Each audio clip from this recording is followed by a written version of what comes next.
Hello दोस्तों, नमस्कार। हमारे चैनल में आप सभी का स्वागत है। दोस्तों, अगर कहानी आपको पसंद आए तो एक लाइक जरूर करें। साक्षी शर्मा एक होशियार और आत्मविश्वासी लड़की दिल्ली विश्वविद्यालय में इतिहास की छात्रा थी। उसकी जिंदगी एक सामान्य छात्रा की तरह चल रही थी, जब तक कि एक दिन उसकी मुलाकात आदित्य से नहीं हुई।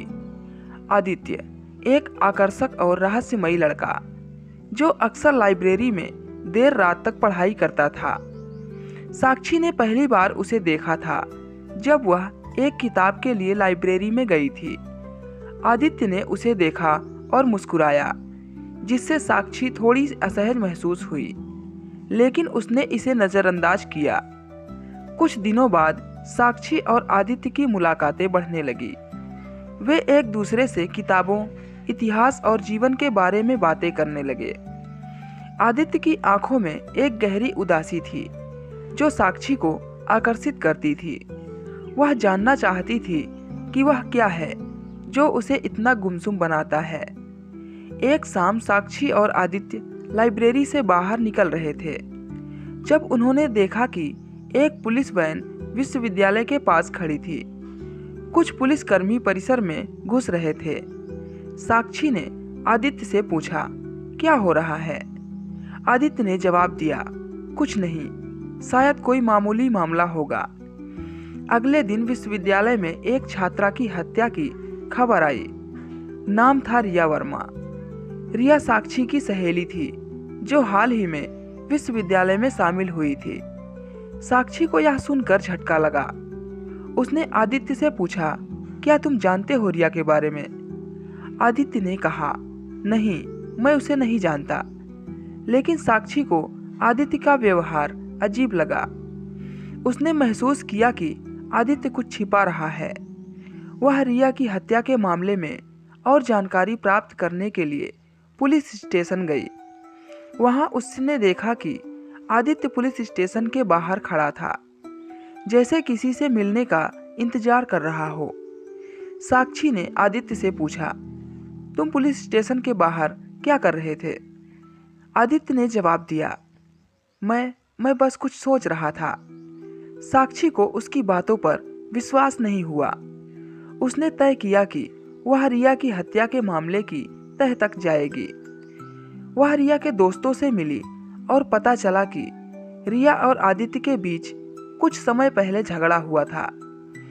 रिया ने आदित्य पर आरोप लगाया था कि उसने उसे धोखा दिया था।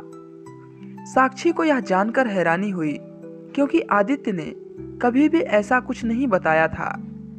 साक्षी ने आदित्य से सीधे सवाल किया, क्या तुम रिया की हत्या में शामिल हो?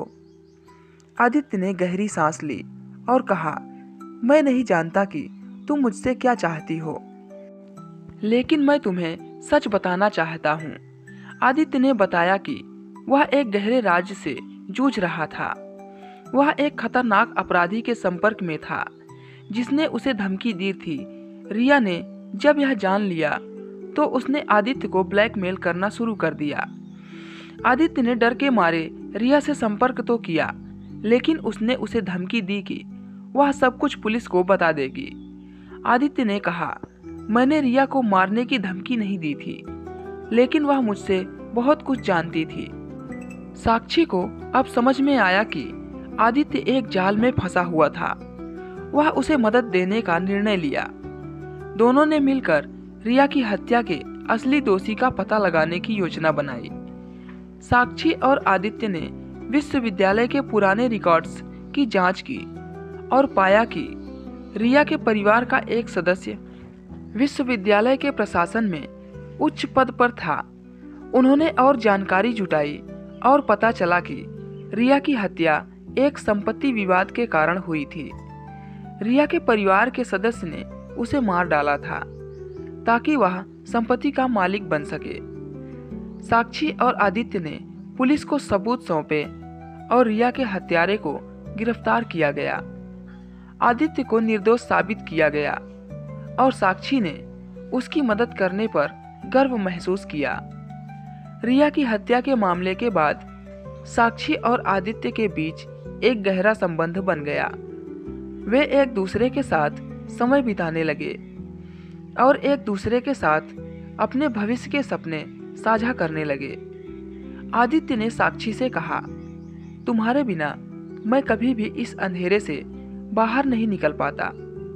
साक्षी ने मुस्कुराते हुए जवाब दिया, हमने मिलकर अंधेरे को हराया है, अब हम साथ में उजाले की ओर बढ़ेंगे। दोस्तों, अगर कहानी पसंद आई तो वीडियो को एक लाइक और चैनल को सब्सक्राइब जरूर करें।